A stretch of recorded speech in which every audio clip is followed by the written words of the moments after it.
I don't know why, but rain comes to my mind the minute I think of my childhood.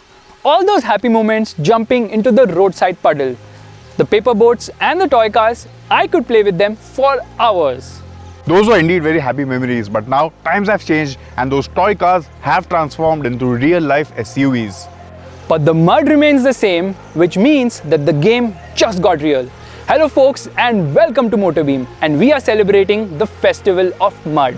And to celebrate this festival, we have got 5 explosive SUVs.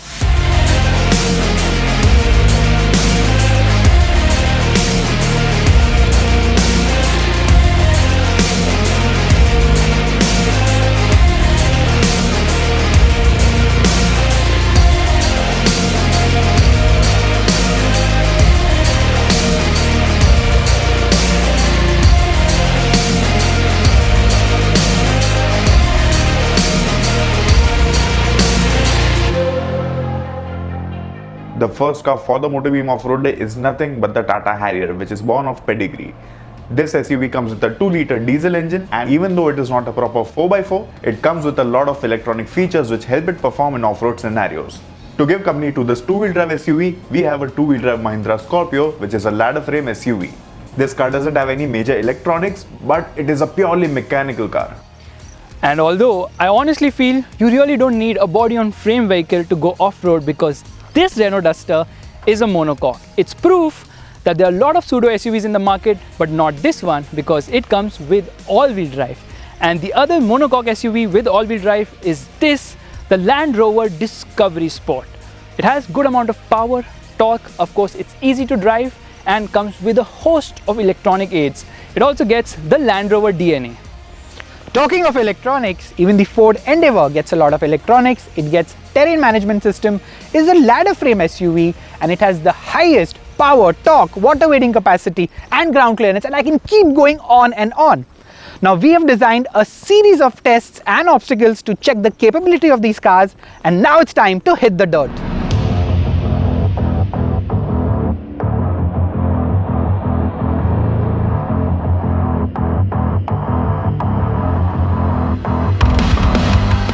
The first test is the Existential crisis test, which checks the capability of these SUVs off the road. First, the cars have to come down, take alternate cones, which will test the ground clearance of these vehicles.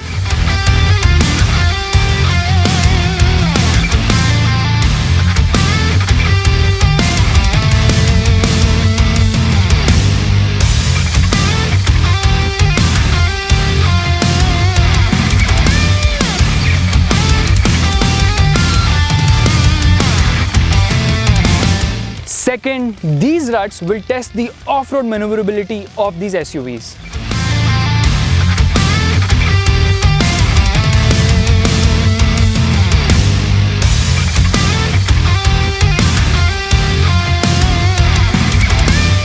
Third, there is a lot of muck here which actually tests the traction on offer from these SUVs.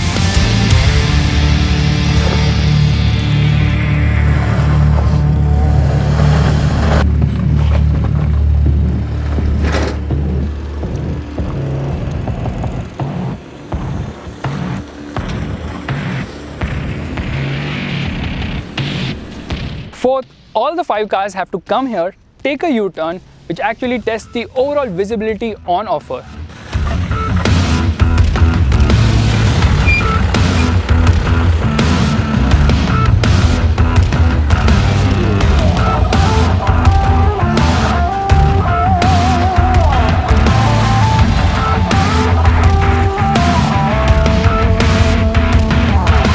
The fifth test and the final test is the uphill climb back to base, which actually tests the low speed throttle modulation of these SUVs.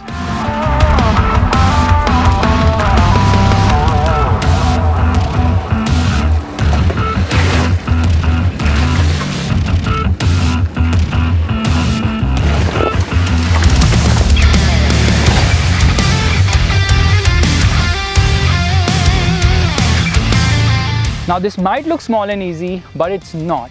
On this small patch of road, we were able to test 5 parameters of these vehicles, and neither of the SUVs had an upper hand over the other. Trust me, on a daily commute, we encounter worse roads than these. It's time to go to the second test now.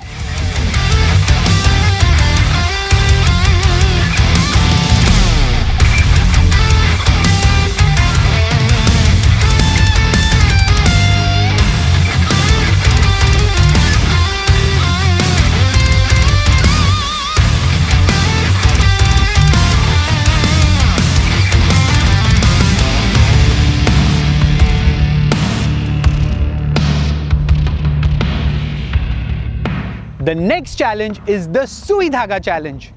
In this challenge, one person will be sitting on the rear seat and they have to thread a needle. To make things fair, only one person will be driving all the cars and at a constant speed.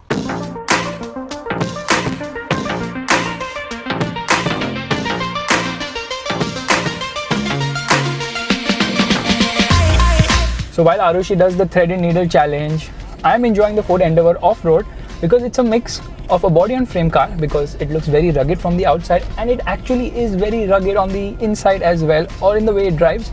But actually the car feels very luxurious, like you would expect from a monocoque SUV. It's extremely comfortable, easy to drive, really very smooth. Arushi, are we having some progress? Seems a little doubtful, but that is because the body on frame platform obviously lends the car some sort of movement all throughout. But you know what? It does weigh a lot, 2,400 kgs. So in spite of having 200 horsepower, it's not really the fastest car here, and this gearbox isn't the best, especially when I compare it to the Land Rover Discovery Sport.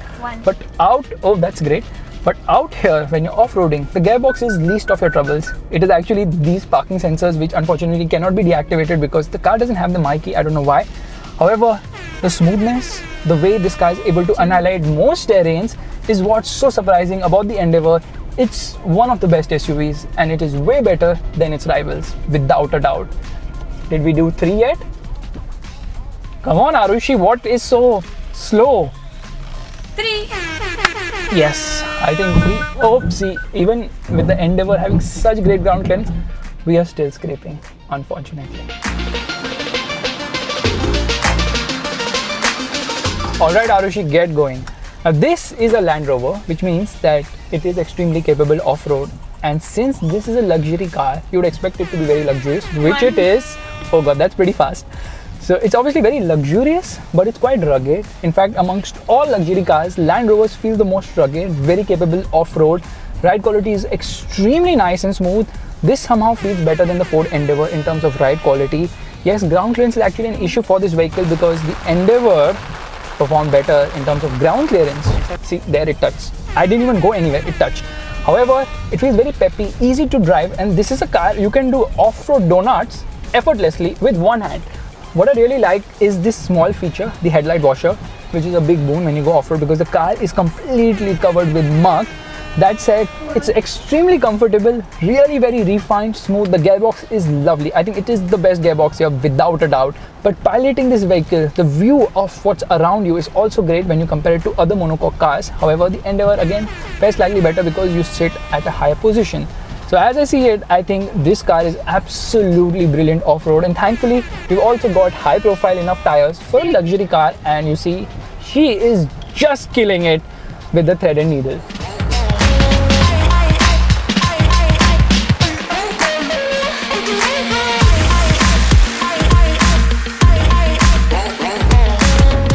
From one Land Rover to another, well, at least this is not a Land Rover, but it has the Land Rover DNA, which actually shows. In spite of being the only front-wheel drive car, this one is actually quite capable off the road, and trust me, we would have not have the guts to get any other front-wheel drive car here, and we have actually not. But this Harrier does perform quite well. Firstly, the interior is obviously fab, and as long as you're smart enough with the throttle, actually you don't have to be, the ESP works brilliantly well there, but as long as you are smart enough, you will never get stuck. Just don't venture into difficult scenarios, but for the most part, it actually performs quite well. I love the fact that it has got massive mirrors, which means that I get a good view of what's around. That's something which is really nice. What I don't like is the fact there's no automatic on offer. There is no four-wheel drive on offer either. However, this thing is not a gimmick, what Tata likes to call as the off-road mode. It also has a wet mode. This is absolutely not a gimmick because it actually works.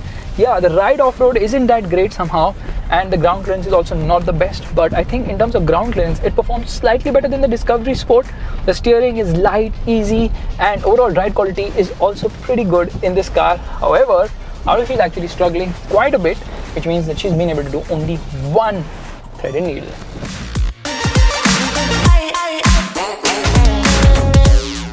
This is the oldest car here. It's also the tallest car here and the noisiest car here. It is also the most rugged car here, the Mahindra Scorpio. Now the problem here is that the ride quality isn't great at all. Now obviously it's a body on frame, so you do not expect much from it, but the engine is really very punchy somehow, and because we picked up the two-wheel drive option, it's a rear wheel, but still it's quite capable. With four-wheel drive, it's absolutely sensational, no denying the fact, but only for the driver because the passenger keeps getting thrown around. At the rear, the ride isn't that comfortable and the movement is just so much that it can get really discomforting for passengers. But that said, I love the fact that the view around is great. You have big mirrors too, and the motor is so punchy that, you know, low end is all. What happened? I dropped the needle. She dropped the needle. This is the first time such a thing has happened in any of these cars. Well, I was expecting something of that sort, but I was not expecting her to drop the needle. The ride quality of the Scorpio is far from impressive. Hopefully the new generation model will definitely be better. That said, the Scorpio still has a lot of charm and appeal, and the ruggedness really works in its favor.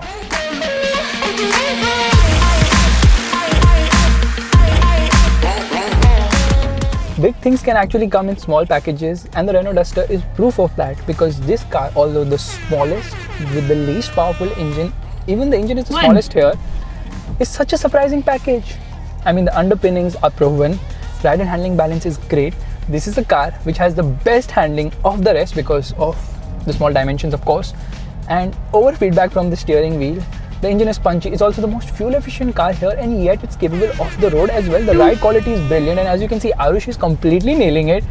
She's doing a great job. The Duster, of course, not her. So you can see the overall performance of this vehicle is actually very surprising. The only thing is the ground clearance isn't that great, and it doesn't have sophisticated four-wheel drive system, but the all-wheel drive system actually works quite well on this vehicle. And yeah, big bumps do rattle the vehicle because of the smaller wheels in comparison. But that said, it is so well engineered a vehicle. I mean, in spite of being so old, it is still quite capable. It doesn't feel that bad in terms of aesthetic appeal, in spite of the fact that we have a new Duster globally, because Renault has obviously given it a nip and tuck over here. If you're light on your pocket, this car is not only easy to buy, rather it's cheap to buy when compared to the others here. It is also quite capable and yet very fuel efficient as well. Arushi, where have you reached? 5. Oh, she's reached 5, which means that she's very close on beating the record set earlier, but the course is over.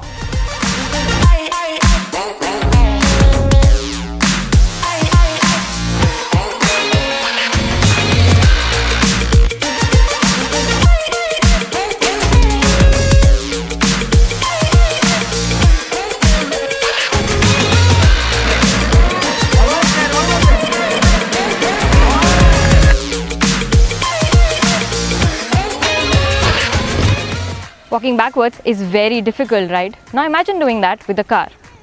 I understand that we do reverse our vehicles every now and then, every day, but imagine doing that every freaking time. Welcome to the reverse challenge.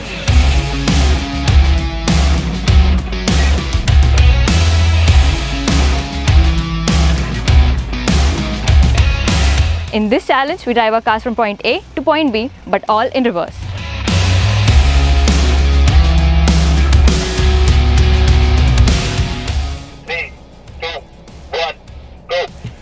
So now we are starting off with the reverse challenge, and the first car in this challenge is the Ford Endeavour, because this is the biggest SUV over here. Now in off-road scenarios you need to reverse a lot, and that is why you need a car with good visibility from the mirrors, from the windows, and obviously the rear view camera. You also need a car which is easy to maneuver around, and that is why I'm already liking the Endeavour, because the steering is very light and it just feels so effortless. Now reversing in the Endeavour doesn't seem to be much of a difficulty because the windows are very big, the ORVMs are also huge, but the pillars are pretty large in size, the ABCD pillars, and those hamper the visibility up to a slight extent, but nothing major. I think we'll clear this obstacle easily, shouldn't be much of an issue. And we are done. Now, reversing in the Endeavour was easy. Let's find out how these other SUVs fare.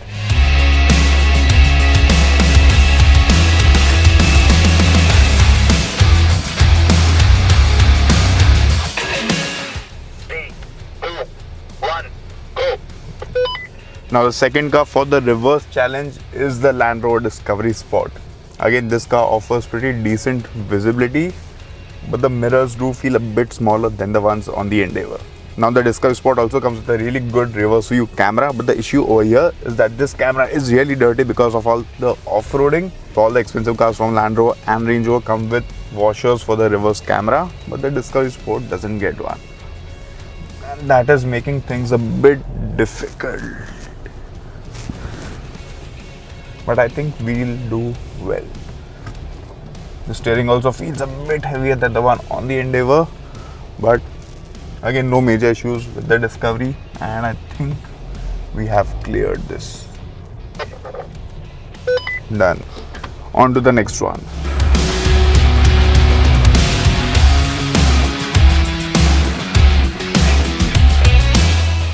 Now we have the Renault Duster. Now compared to these other SUVs, this one is the smallest and also the most compact, obviously. So you might think that reversing in this car would also be the easiest, but it's actually not. So what Renault has done is that they've updated the Duster, and the all-wheel drive is now offered on the RXS trim. So this trim doesn't come with fog lamps. It misses out on a rear camera. It misses out on a rear wiper too. The car is really dirty, and that is making outward visibility quite difficult. The mirrors are small but manageable, so you have to rely on them only because the D pillar is so thick that you actually cannot see anything from there. So completely relying on the side mirrors and trying to avoid all the rocks over here. I don't want to end up with any cut tires. I think we have made it, but it was a bit difficult compared to the other cars. We did it. Slightly difficult than the other cars, but still okay because the car is small in size.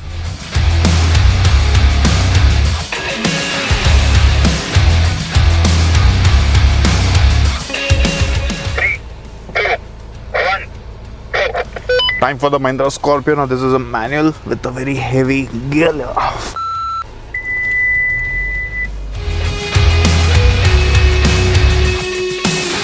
The thing about the Scorpio is also, again, the reverse camera is completely dirty, but thankfully the pillars are very thin, offering huge visibility. In addition to the pillars, you also have these huge mirrors outside, so visibility is not at all an issue. The only issue is the relatively hard steering. The Scorpio's ground clearance is really good. It helps it over obstacles. I totally love the feel of this car. Pure mechanical. And we made it. The ride is very bouncy, as you can see, so it gets a bit irritating to drive this car at times.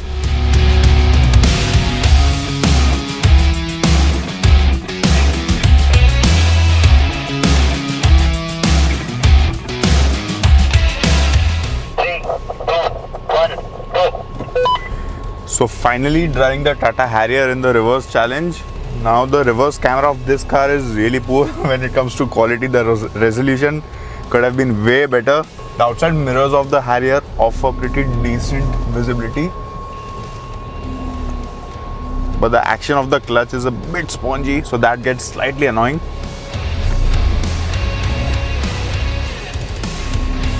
Again, rearward visibility is slightly limited because of the thick, deep pillars, and the steering is also a bit on the heavier side, but otherwise a pretty easy car to drive around.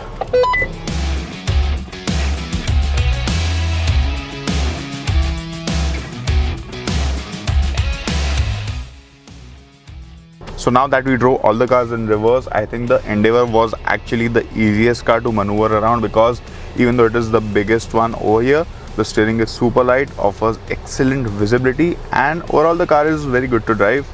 But following that, even the other cars aren't that bad at all. I mean, the Duster could have done with a reverse camera and a rear wiper. The Scorpio could have had a slightly lighter gearbox, and the Harrier could have had a better camera. But otherwise, no issues with any car.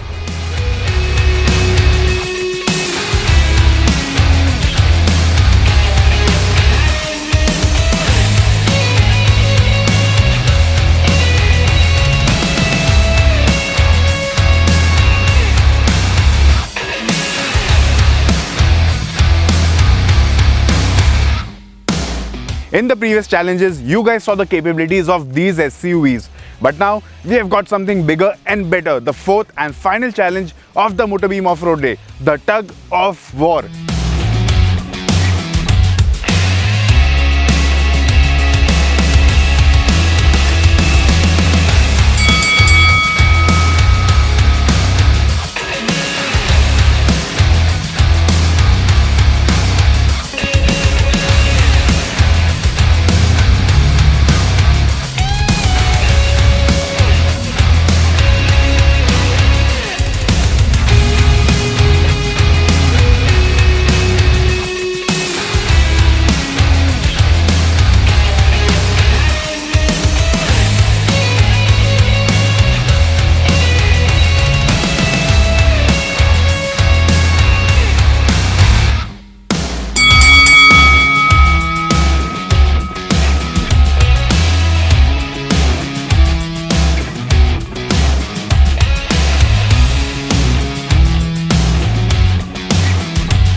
The Ford Endeavour simply aced the tug of war challenge, and it's shown over all the SUVs that we have here because of its sheer size, the power that is on offer, and of course its 4x4 capabilities. Now all these 5 cars here are a lot of fun. They're durable, and off-roading is something which makes you smile every time you encounter a terrain, because firstly it's very unpredictable, and secondly these cars really shine out when it comes to some or the other factor. In fact, I can tell you one car out of these which is not fun to drive off the road. They are so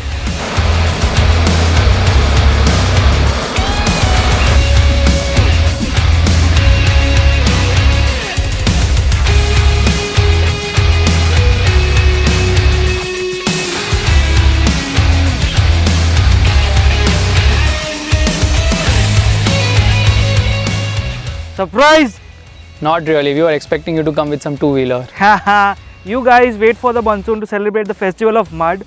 I celebrate it every day, any day with the JCB.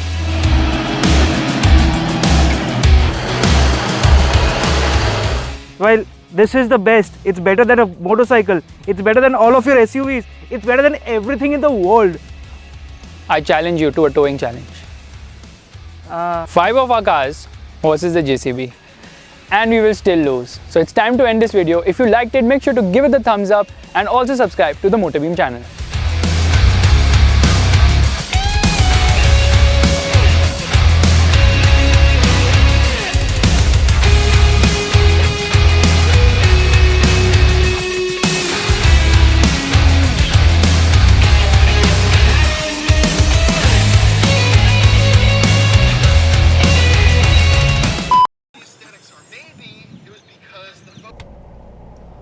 Bolna.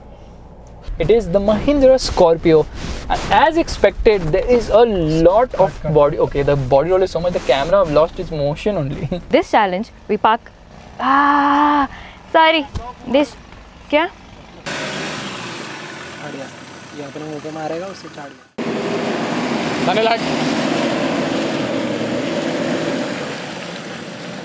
Neutral neutral neutral ये अपने मुंह पे मारेगा ये देख रहे भाई अंदर टोल को क्या है क्या